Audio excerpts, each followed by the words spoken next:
This is Harness Elite Daily. Your edge in all of today's harness racing action. Let's get into it.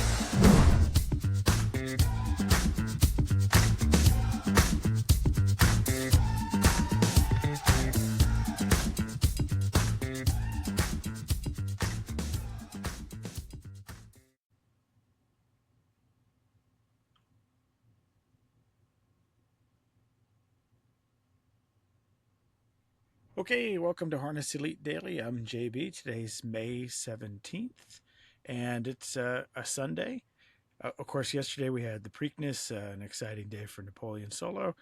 We had great harness racing at Oak Grove and just some wild finishes in some of those races, but really high quality, exciting racing action happening there yesterday. Because there were over 250 races, we had a lot of top-rated horses that we shared. There were 28 of them total. 12 won outright.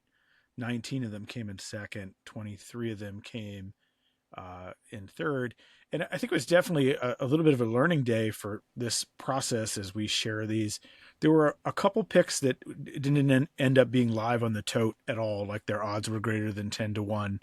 And I think we can calibrate to make sure that those don't make it into the list. There were two particularly at Woodbine, driven by Jody Jamieson. That one was coming off a layoff, and one was a big class changer, and they in a bad post, and they weren't live at all. They didn't get any action, and so we can tighten the screws to make sure they don't sneak into the list, so to speak. MLB, we had 12 picks. I think 8 of them won. We lost a unit and a half. A lot of MLB drama yesterday in all the different games that we bet. But, there we have it. Over on harnesselite.com, all our data for today's races is up, with the exception of running aces. Today's their opening day, and there's some issues with their data when we were processing it. So we don't have running aces today. Hopefully for their next card, we will have it. But do check out running aces as they come back for the season.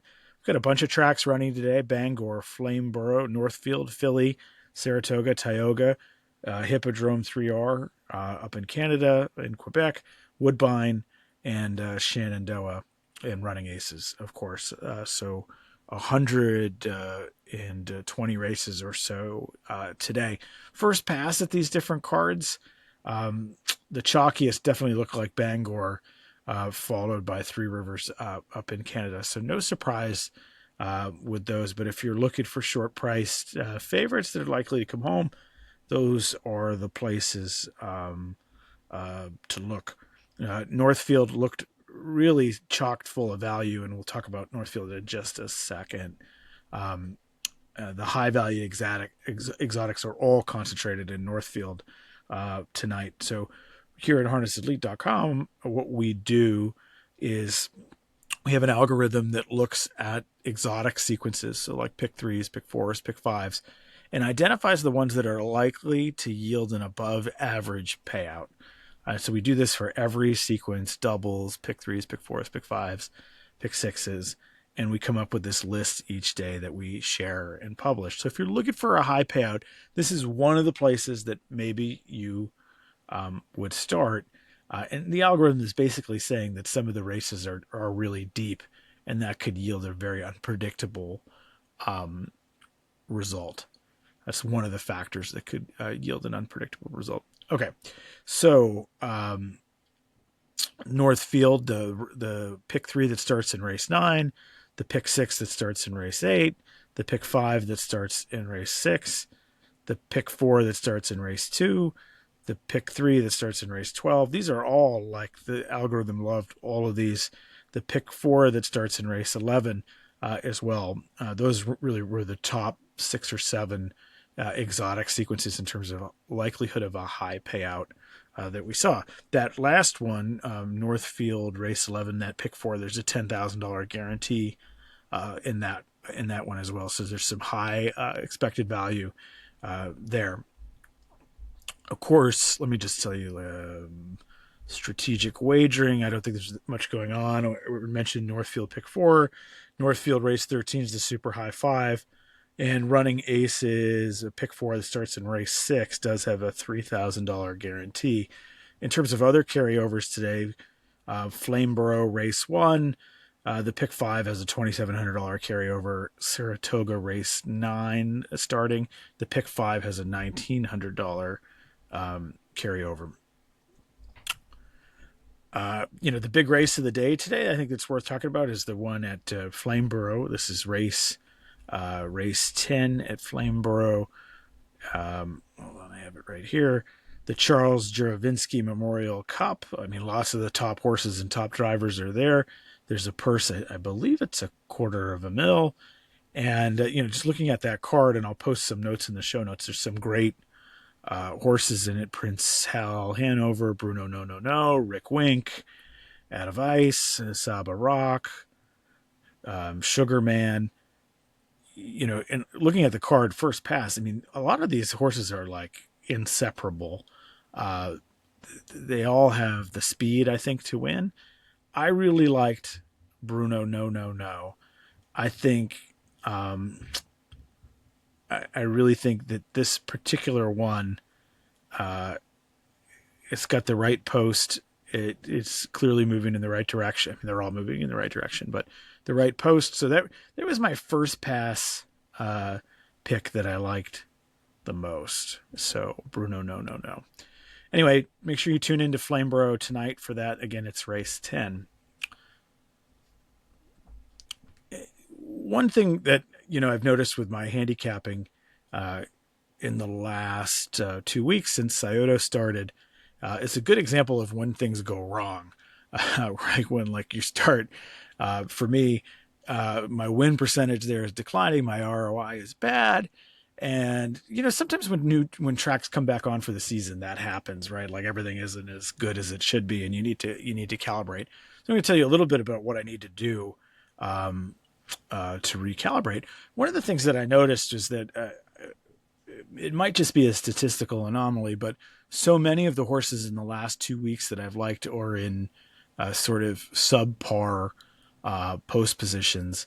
And, even a most superficial look at the Scioto post positions, and you can see, last night there were only 2 winners from a post greater than 5. So there's a lot of emphasis on the inside posts.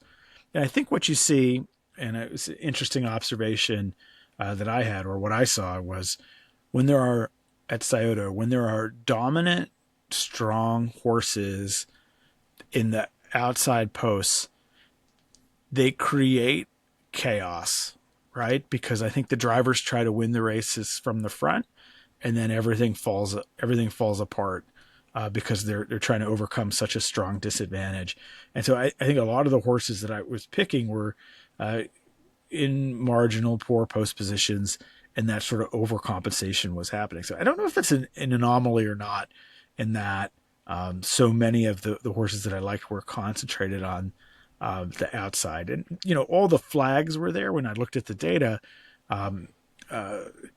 These great horses were not hitting the board at the rate that they're supposed to. And when you see these horses that you sort of project the off odds to be low, and, they should be hitting the board 60% of the time, but 20% of the time they're hitting the board, then the post position disadvantage is really clipping their wings, so to speak.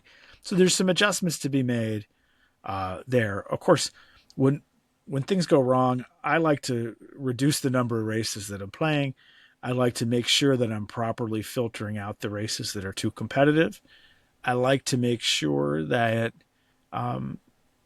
for heavy favorites, that for the ones that are winning, that I'm able to determine who they are, right? Is my basic process on par?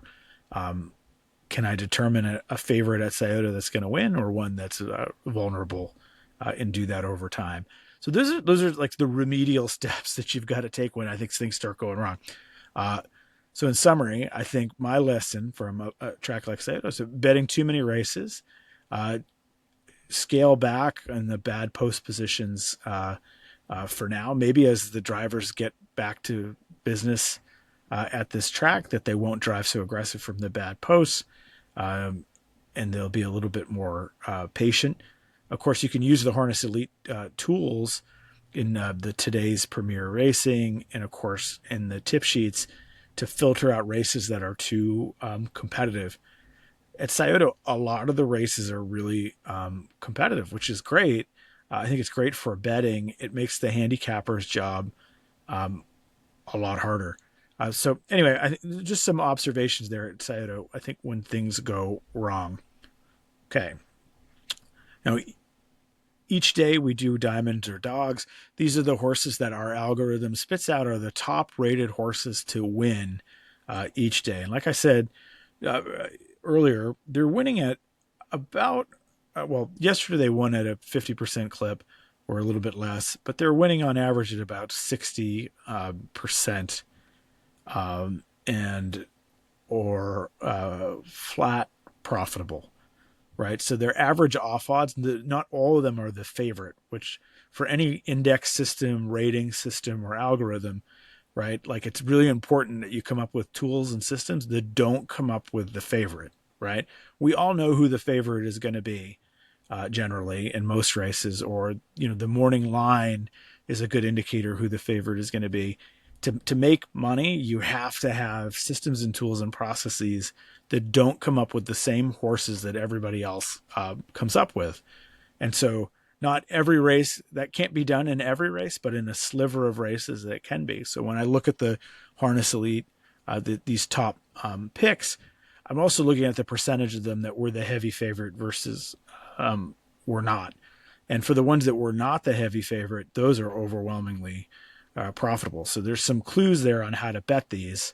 I already mentioned things that aren't live on the board need to not get bet, right? And harness racing, there's so much inside money, trainers and connections betting because the liquidity is low, that if you think a horse has a good chance and he's not live on the board, I mean, take him out, right? Like I very rarely will I bet a horse over 7 or 8 to 1 in harness to win.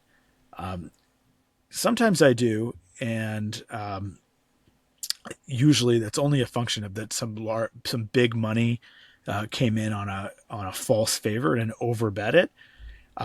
But if that's not happening and your horse is at 10 to 1, again, like I said, I had 2 of those horses at Woodbine yesterday. Those are 100% lay off that. They're not.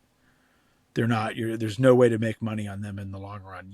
Every now and then you may hit for a win, but you won't beat the curve, right? And it's the same in thoroughbred racing, right? Like you've really, long shots, yeah, you can get them home, but to do it consistently and turn a profit on them is very hard. So I like to filter them out. I tend to think of a harness, a long shot in harness, which is crazy. People are going to laugh when I say this. A long shot in harness for me is like 3 to 1 to 6 to 1, maybe even 5 to 1. 6 to 1, I start scratching my head and I think something's wrong. 5 to 1, I'm it's unlikely that horse is going to win. You've got to calibrate, right? Each sport's a little bit different. Years ago in thoroughbred racing, a long shot was more than 10 to 1.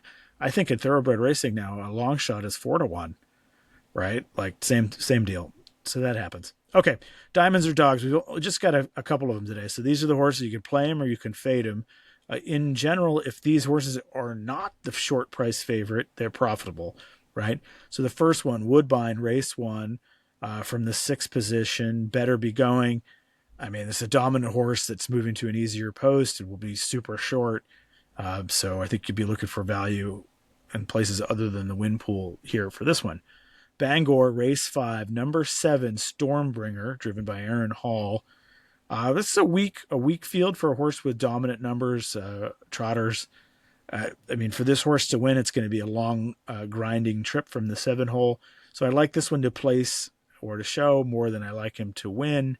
Not, I think a super strong bet, but the horse is really highly rated and that deserves some consideration.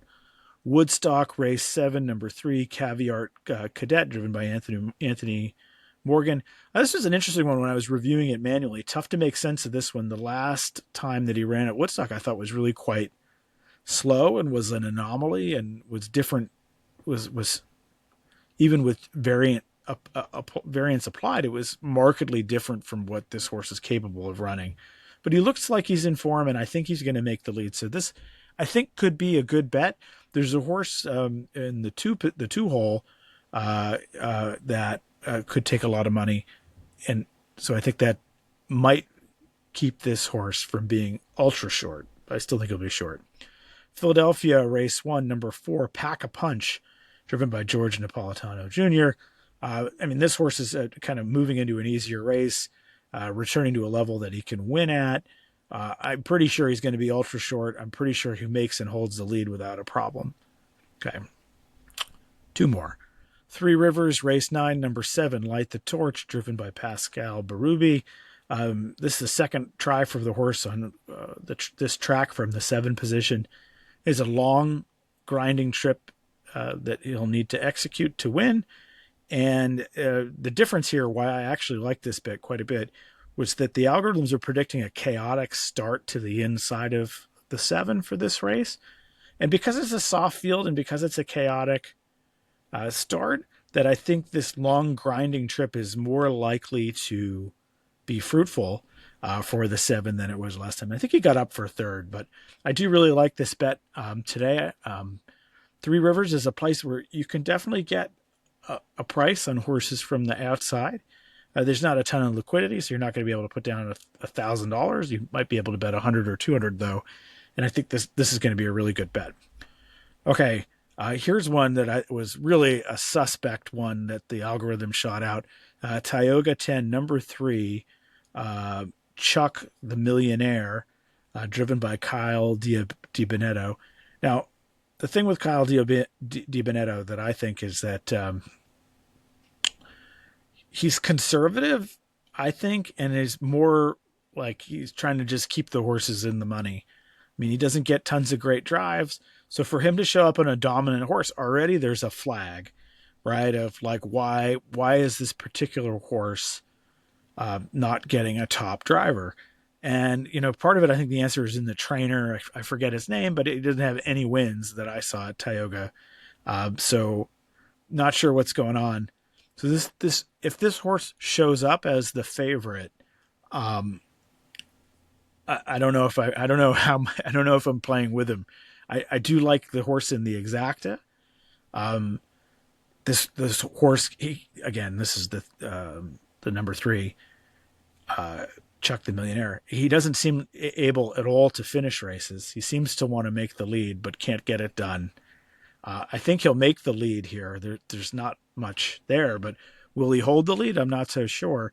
And there are 3 horses here that I think are all like competent closers that are at the right level that could pick him off, the 1, the 4, and the 6. So I think this is a great exacta bet. I'm going to put it in the show notes as suggested exacta. I would actually, depending on the price that you're seeing in the 3, right?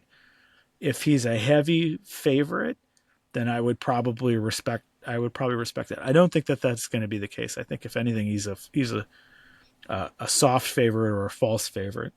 But I like the 1, the 4, and the 6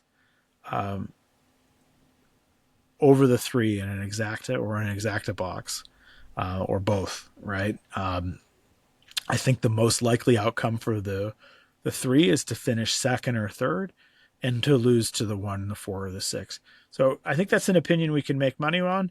I do think if the 3 goes short, like I said, I'd bet the 1, the 4, and the 6 all to win, especially if it looks like, for that to work out, the 3's got to be going really short. It's got to be going less than 4 to 5. Okay, so those are the diamonds or dogs for the day. We also have a couple of MLB picks that I'm going to post up on the website. We do bet baseball professionally as well. I'm going to give them to you rapid fire. So today's baseball picks, May 17th. Miami Marlins versus Tampa Bay Rays. We're going to be on the over, +7. Both pitchers look vulnerable to me when it comes to allowing runs. So I think we're going to see the over there. The Phillies versus the Pirates. I like the Pirates, the morning line at -130, and I like the under.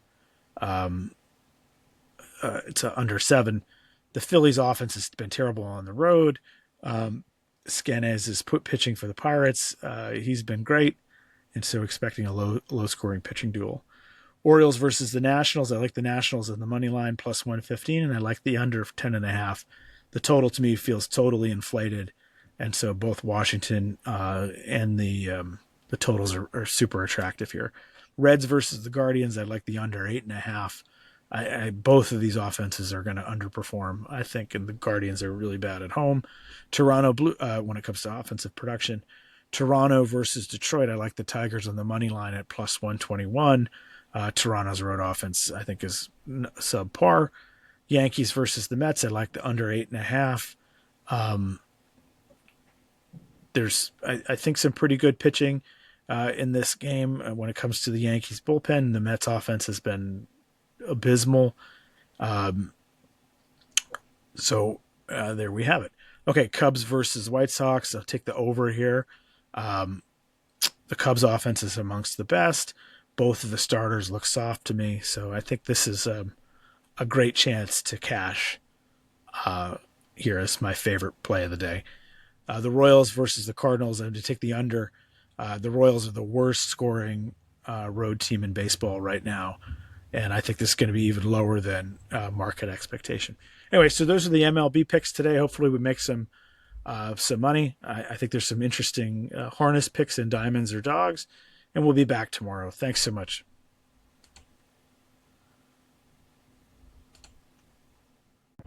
You've been listening to Harness Elite Daily. Harness Elite Daily. Your edge in today's harness racing action. For all of today's free and premium content, insights, and picks, head to harnesselite.com.